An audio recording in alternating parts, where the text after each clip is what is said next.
تو یہ سورہ فیل ہے، مکی صورت ہے، یعنی ہجرت مدینہ سے پہلے جتنی بھی صورتیں نازل ہوئی ہیں یا آیتیں نازل ہوئی ہیں یہ ان صورتوں میں شمار کی جاتی ہے۔ فیل کا لفظ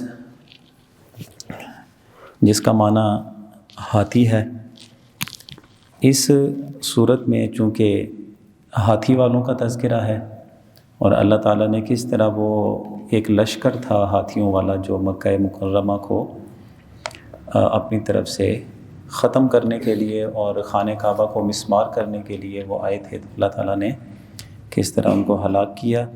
تو اس صورت مبارکہ میں اسی لشکر کے آنے، اس کے تباہ ہونے کا اور پھر لوگوں کو اس لشکر کو تباہ کر کے پھر قرآن کا حصہ بنا کے جو بتایا، تو اس بتانے کا مقصد کیا تھا انشاءاللہ وہ ہم سمجھیں گے۔ اصل ہوا یہ تھا کہ یمن میں نجاشی بادشاہ کی طرف سے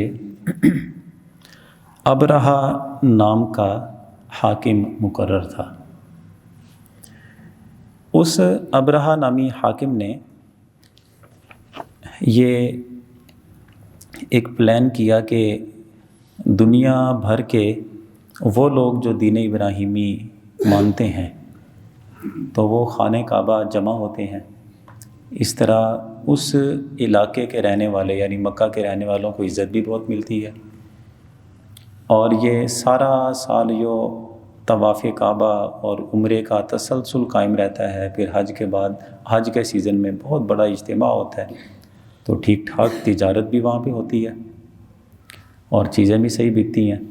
تو اس نے یہ اپنے تئیں یہ فیصلہ کیا کہ کیوں نہ ہو کہ مکے میں جس طرح ایک ایسا مقام موجود ہے جہاں پہ دنیا بھر کے لوگ وہاں پہ جمع ہوتے ہیں، تو ہم اپنے یمن میں بھی ایسا ہی کر لیں، تاکہ ہمارے یمن میں بھی سالانہ ہمارے عیسائیوں کا اجتماع ہوا کرے اور لوگ ادھر بھی آیا کریں، ادھر بھی ہم ویسے ہی ان کو سارے معاملات اپنے بتایا کریں۔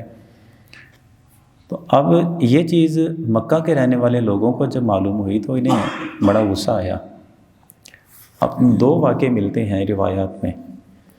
ایک واقعہ یہ ملتا ہے کہ بنو کنانہ کا ایک شخص تھا، اس نے رات کے وقت وہ ابرہہ کے بنائے ہوئے اس عمارت یا کلیسا میں، جو در حقیقت وہ بیت اللہ یعنی خانہ کعبہ کے مقابلے میں عمارت جس کو وہ ڈکلیئر کر چکے تھے، تو اس عمارت میں جا کے بنو کنانہ کے ایک شخص نے قضائے حاجت کر دی۔ تو صبح جب دیکھا تو ان کو بڑا غصہ آیا کہ یہ ہمارے اس مقدس گھر کی توہین کس نے کر دی ہے۔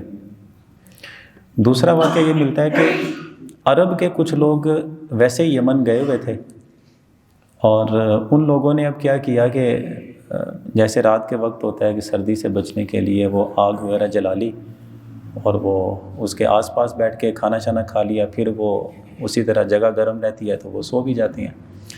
تو وہاں سے کچھ چنگاریاں اڑی اور وہ جو اس نے عمارت بنائی ہوئی تھی بیت اللہ شریف کے مقابلے میں، وہ چنگاریاں وہاں پہ اس کے اوپر گریں۔ تو چونکہ وہ کھجور کی ٹہنیاں تنا اس کے ساتھ اسے ٹیک دی گئی تھی چھت کو، اور اسی کی ٹہنیوں کے ساتھ ہی اس کی چھت بنی ہوئی تھی، اس کو آگ لگ گئی۔ صبح دیکھا تو وہ عمارت اس کی ضائع ہو چکی تھی۔ پہلا واقعہ لے لیں یا دوسرا واقعہ لیں، تو دونوں صورتوں میں ابرہہ کو بڑا غصہ آیا۔ اس نے کہا کہ یہ ہماری مقدس عمارت کے ساتھ یہ سلوک کس نے کیا۔ پتہ لگ گیا کہ وہ مکے کے آئے ہوئے کچھ لوگ ہیں، انہوں نے یہ ایسا کیا۔ اب اس نے قسم اٹھائی کہ اب تو میں ضرور اس کا بدلہ لوں گا، اور بدلہ اس طرح لوں گا جیسے ہمارے گھر کی توہین کی گئی ہے، مقدس گھر کی، تو اسی طرح ان کا جو مقدس مقام ہے، گھر ہے، اس کی بھی توہین کی جائے گی۔ وہ توہین یہ تھی کہ اسے مسمار کر دیا جائے، اور اسی کے ضمن میں وہ یہ بھی پلاننگ کرنے لگا کہ اس طرح مجھے موقع ملا ہے کہ دین ابراہیمی کو ماننے والے جو لوگ بیت اللہ جاتے ہیں، طواف کرتے ہیں، تو میں ان کا وہ بیت اللہ ہی گرا دوں گا، اس کی کہانی ختم کر دوں گا۔ اور اس کے پاس بڑی طاقت تھی اور بڑی نفری تھی، فوج تھی اس کے پاس۔ اب یہ اسی ارادے کے ساتھ جب وہاں سے چلا اب دو روایتیں مختلف ہیں، میں دونوں ہی عرض کر دیتا ہوں کہ مکہ کے قریب مقام ہے مغمس. اس مغمس مقام کے پاس جب وہ پہنچا تو ادھر حضرت عبد المطلب رضی اللہ تعالیٰ عنہ نے جا کے اس سے ملاقات کی، اور جب دیکھا تو ایک ہاتھی جو سب سے زیادہ طاقتور تھا وہ تو ابرہہ کے پاس تھا، یہ سب سے آگے آگے. اس کے علاوہ 12 مزید ہاتھی تھے، اور وہ پوری ایک تیاری کے ساتھ اور لشکر کے ساتھ آئے ہوئے تھے. حضرت عبد المطلب نے پیشکش کی کہ آپ ہمارے وادی تہامہ میں جتنا بھی مال دولت ہے آپ اس کا 1/3 حصہ لے لیں، اور معافی تلافی کر کے جس سے بھی غلطی ہوئی ہم اسے سمجھائیں گے، آپ ایسا کریں واپس چلے جائیں. تو اس نے کہا نہیں، ایسا تو نہیں ہو سکتا، ہمارے مقدس گھر کی توہین کی گئی ہے، ہم تو اس کا بدلہ لیں گے، اور بدلہ اسی صورت میں بنے گا کہ ہم اس بیت اللہ کو گرائیں گے. تو اس کے بعد یہ ہے کہ حضرت عبد المطلب چلے گئے. دوسری روایت یہ ہے کہ یہ ابرہہ اپنی فوج لے کے حرم کعبہ میں داخل ہونا چاہتا تھا. جیسے وہ حدود حرم میں داخل ہوتے تھے ان کا ہاتھی بیٹھ جاتا تھا. جب وہ اسے اٹھاتے تھے اور اس کا رخ اپنے یمن کی طرف کرتے وہ دوڑنا شروع کر دیتا. اچھا، کچھ دوڑ اس کی لگوا کے پھر واپس آتے حدود حرم کے پاس، جیسے ہی وہ آتا وہ پھر بیٹھ جاتا. تو ادھر حضرت عبد المطلب رضی اللہ تعالیٰ عنہ نے آ کے ملاقات کی. یہ دوسری روایت ہے. اس ملاقات میں اب وجہ یہ بنی تھی کہ حدود حرم کے ساتھ ہی حضرت عبد المطلب کے بہت سارے اونٹ تھے، وہ باندھے ہوئے تھے، اور ابرہہ نے آ کے اسے اپنی تحویل میں لے لیا، قبضہ کر لیا. حضرت عبد المطلب جب گئے تو اب چونکہ خاندان قریش تھا، اور پھر حضرت ابراہیم علیہ السلام کا نسل در نسل وہ جو خون نبوت تھا وہ چلتا چلتا اس وقت امانت کے طور پہ حضرت عبد المطلب کی پشت میں تھا. اب اس وجہ سے آپ کے چہرے کی چمک دمک بہت نمایاں تھی، اور آپ کا تعارف اس طرح بھی تھا کہ زمین پر حرم میں اور اس کے آس پاس جتنے بھی قبیلے موجود تھے، جو بھی غریب غربا لوگ ہوتے تھے حضرت عبد المطلب ان کو راشن دیتے تھے، خدمتی. حتیٰ کہ جانوروں کو بھی آپ ان کی کچھاروں میں جا کے جو بھی خوراک میسر ہوتی آپ ان کو دیتے. یہ بھی لکھا ہے تاریخ نگاروں نے کہ پہاڑوں کی چوٹیوں پہ جو جانور ہوتے تھے آپ ان کا بھی روزانہ جا کر جائزہ لے کے آتے تھے، ان کو چارہ مل رہا ہے. اس لحاظ سے بڑا تعارف تھا. اب اسی وجہ سے ابرہہ نے جب حضرت عبد المطلب سے ملاقات کی تو اٹھ کے استقبال کیا، اور بڑی گرم جوشی کے ساتھ ان سے ملاقات کی، اور بات چیت ہو رہی ہے. تو پوچھا کہ آپ کیسے آئے ہیں؟ تو حضرت عبد المطلب نے فرمایا کہ آپ نے جو میرے اونٹ اپنی تحویل میں لیے ہوئے ہیں تو میں وہ اونٹ چھڑانے کے لیے آیا ہوں. 200 اونٹ تھے. ابرہہ نے کہا کہ میری نظر میں تو آپ کا بڑا مقام تھا، آپ سید مکہ ہیں، مکہ کے سردار ہیں، لیکن آپ کے مطالبے پہ بڑا مجھے تعجب ہوا. میں آپ کے بیت اللہ کو گرانے کے لیے آیا ہوں، آپ نے اس کی بات ہی نہیں کی. تو آنے کا سبب بتایا کہ میرے 200 اونٹ واپس کر دیں. تو آپ کو اپنے مال کی بڑی فکر ہے، بیت اللہ کی کوئی فکر نہیں. آپ نے ارشاد فرمایا کہ اونٹوں کا مالک تو میں ہوں نا، بیت اللہ کا مالک میرا اللہ ہے.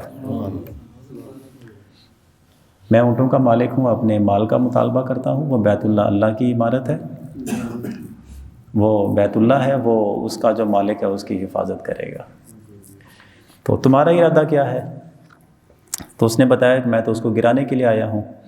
تو آپ نے فرمایا ٹھیک ہے، میرے اونٹ واپس کرو، جو تم نے کرنا ہے وہ کرو. بھائی آپ مکہ شریف واپس گئے اور جا کے لوگوں سے بتایا کہ فرمایا کہ وہ ابرہہ اس طرح بیت اللہ شریف کو گرانے کا ارادہ رکھتا ہے، تو ہم اس کے خلاف کوئی تیاری نہیں کریں گے، کوئی لشکر نہیں بنائیں گے. بس یہ ہے کہ کل کی صبح ہونے سے پہلے ہی مکے کے رہنے والے جتنے لوگ ہیں سارے پہاڑوں پہ چلے جائیں، یہاں پہ کوئی نہ رہے. اور صبح سویرے پھر حضرت عبد المطلب اور چند ساتھی آپ کے ساتھ تھے، بیت اللہ شریف کے دروازے کے پاس آ کے انہوں نے اللہ کی بارگاہ میں پھر عرض یہ پیش کی کہ باری تعالیٰ وہ تیرے گھر کو گرانے کا جو ناپاک ایک عزم کر چکے ہیں، تو اس کی حفاظت فرما۔ یہ دعا کر کے آپ چلے گئے، اور ادھر پھر اس نے ابرہہ نے پھر یہ کیا کیا کہ تیاری کے ساتھ وہ حدود حرم میں داخل ہو گیا۔ اب اتنے میں اللہ تعالیٰ نے سمندر کی طرف سے سیاہ رنگت کے پرندے تھے، وہ بڑے بڑے لشکر پرندوں کے جھنڈ یوں آئے کہ آسمان پہ دیکھتے تو آسمان سیاہ نظر آتا۔ تو ہر پرندے نے 3 کنکریاں لی ہوتی، ایک چونچ میں 2 پنجوں میں، وہ آ کے تو ان کے اوپر پھینکتے۔ اب جس کے اوپر بھی لگتی وہ یوں کہ جہنم کی آگ میں جو دہکائے ہوئے پتھر ہیں وہ اس کی بنی ہوئی کنکریاں تھیں، یعنی جس کو بھی لگتی ہاتھی کو یا انسان کو، اس کے جسم کو چیر کے نکل جاتی۔ یوں اللہ تعالیٰ نے ان سب کو ہلاک کر دیا۔ اب اس میں بھی 2 قسم کے تاریخی حوالے ہیں۔ ایک تو یہ ہے کہ ابرہہ اسی اپنی فوج کے ساتھ ہی ہلاک ہو گیا، اور دوسری روایت یہ ملتی ہے کہ ساری فوج اس کی یہیں پہ مر گئی اور اس کے ہاتھی بھی یہیں پہ مر گئے۔ یہ ابرہہ صرف خالی ایک بچا اور سیدھا وہ چلا گیا حبشہ میں، اور ادھر جا کے نجاشی کو یہ بتایا کہ میرے ساتھ یہ حال ہوا ہے، اور ایک جو پرندہ اس کا پیچھا کرتے کرتے وہاں پہ پہنچ گیا۔ جب اس نے ساری اپنی روح داد بتا دی کہ میرے ساتھ اور میرے ساتھیوں کے ساتھ یہ ہوا، اب کوئی بندہ بھی مکہ شریف کا کبھی رخ نہ کرے، اس لیے کہ وہاں جو بھی ناپاک ارادہ لے کے جاتا ہے وہ ہلاک ہو جاتا ہے۔ اتنی اس نے بات کی تو وہ پرندے نے اس کے اوپر بھی کنکری پھینکی اور یہ اس کی وجہ سے ہلاک ہو گیا۔ تو یہ واقعہ تھا جو مکہ شریف کی حفاظت کے بارے میں اللہ تعالیٰ نے اس صورت طیبہ میں جس کا تذکرہ فرمایا، اور تذکرہ فرما کر ان اہل مکہ کو جو حضور صلی اللہ علیہ وسلم کی نبوت تسلیم نہیں کرتے تھے، دین اسلام کو نہیں مانتے تھے اور آگے سے حضور کو اذیتیں دیتے تھے، تو پھر اللہ تعالیٰ نے ان کو یہ بتایا کہ دیکھو اللہ کی قدرت کتنی غالب ہے، تم لوگوں سے کہیں زیادہ طاقتور وہ لوگ تھے، اللہ نے ان کا کیا حال کیا، اور ایک تم لوگ ہو، جب اللہ کے عذاب کا رخ تمہاری طرف ہو گیا تم کیسے بچ سکتے ہو۔ تو یہ ان کو بطور نصیحت کے رب تعالیٰ نے یہ صورت مبارکہ نازل فرمائی۔ اب دیکھتے ہیں اس میں کیا فرمایا۔ ارشاد فرمایا الم تر کیف فعل ربک باصحاب الفیل، اے میرے نبی کیا آپ کو یہ خبر نہیں پہنچی یا کیا آپ نے نہیں دیکھا کہ آپ کے رب نے ہاتھی والوں کے ساتھ کیا کیا۔ الم یجعل کیدہم فی تضلیل، کیا اللہ تعالیٰ نے ان کے جتنے بھی مکر تھے، داؤ تھے، انہیں غلط ثابت نہیں کر دیا یا ان کو باطل نہیں کر دیا۔ وَأَرْسَلَ عَلَيْهِمْ طَيْرًا أَبَابِيلَ، اور اللہ نے ان پہ بھیجے طیرن پرندے، ابابیل یہ پرندوں کے جھنڈ کو کہا جاتا ہے۔ ہمارے لوگ عموماً یہ سمجھتے ہیں کہ ابابیل شاید کسی پرندے کا نام ہے، ابابیل کسی پرندے کا نام نہیں ہے، یہ ہمارے اردو میں ایک غلط قسم کا تعارف چل پڑا ہے۔ مفسرین کرام نے ابابیل کا ترجمہ جھنڈ لکھا ہے، جھنڈ یعنی پورا لشکر پرندوں کا، اور شاید ہمارے لوگ اسی وجہ سے سیاہ رنگ کے پرندے کو ابابیل کہہ دیتے ہیں کہ وہ سیاہ رنگ کا ہوتا ہے، لیکن بیسک جو قرآن نے ابابیل ذکر کیا ہے نا، یہ ابابیل پرندے کا نام نہیں ہے۔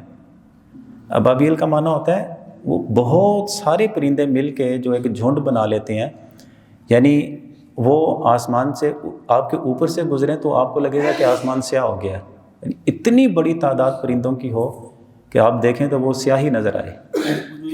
کہتے ہیں ابابیل وہ ہے نہیں، وہ شاید اس کی سیاہ رنگت کی وجہ سے لوگوں نے اس کو ابابیل پرندہ مشہور کر دیا ہے، لیکن قرآن نے جو ابابیل ذکر کیا نا، یہ ابابیل پرندے کا نام نہیں ہے، اس کا مطلب جھنڈ ہے، ٹھیک ہے۔ ورنہ مفسرین نے جتنی بھی اس کی تفسیریں لکھی ہیں نا، کسی مفسر نے بھی ابابیل کا معنی ابابیل پرندہ نہیں لکھا، یہ لکھا ہے کہ طیرن یہ ہے پرندے، ابابیل اس جھنڈ کو کہتے ہیں. دیکھیں آپ کے سامنے جو ترجمہ ہے اس میں بھی دیکھیں، طیرن پرندے، ابابیل جھنڈ، یعنی بہت سارے پرندے مل جاتی ہیں جب تو جھنڈ بن جاتا ہے. اچھا، ترمیہم بحجارۃ من سجیل، وہ ان پہ پھینکتے تھے حجارہ، پتھر، من سجیل. سجیل ٹھیکری ہوتی ہے نا، یعنی وہ مٹی جسے آگ میں پکایا جائے تو وہ پکی ہو جاتی ہے، جیسے یہ گھڑے وغیرہ بناتے ہیں ٹھیکری ہوتی ہے تو اس کو سجیل کہتے ہیں. یعنی وہ سخت قسم کی مٹی تھی، گویا کہ آگ میں اسے پکایا گیا، وہ ٹھیکری کی بن گئی تھی.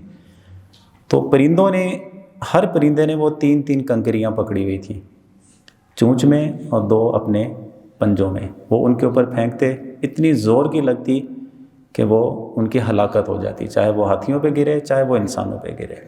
فَجَعَلَهُمْ كَعَصْفٍ مَأْكُولٍ، اللہ نے انہیں بنا دیا کھائے ہوئے بھوسے کی طرح. عصف کہتے ہیں توڑی، جیسے توڑی ہوتی ہے نا، بھوسا ہوتا ہے، مأکول کھایا ہوا.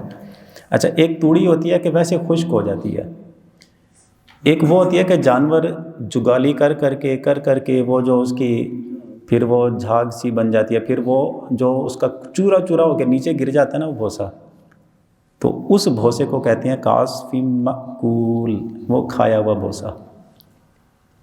تو جب صبح جا کے یہ حال ہو گیا، مکہ کے لوگ واپس آئے، دیکھا آ کے کہ وہ لشکر کا کیا بنا. سارے لوگوں نے جا کے دیکھا جسم ریزہ ریزہ ہو کے بکھرے پڑے، جیسے کھایا ہوا بھوسا پڑا ہوتا ہے نا، یوں ان کے جسم کے ٹکڑے ٹکڑے ہوئے پڑے تھے.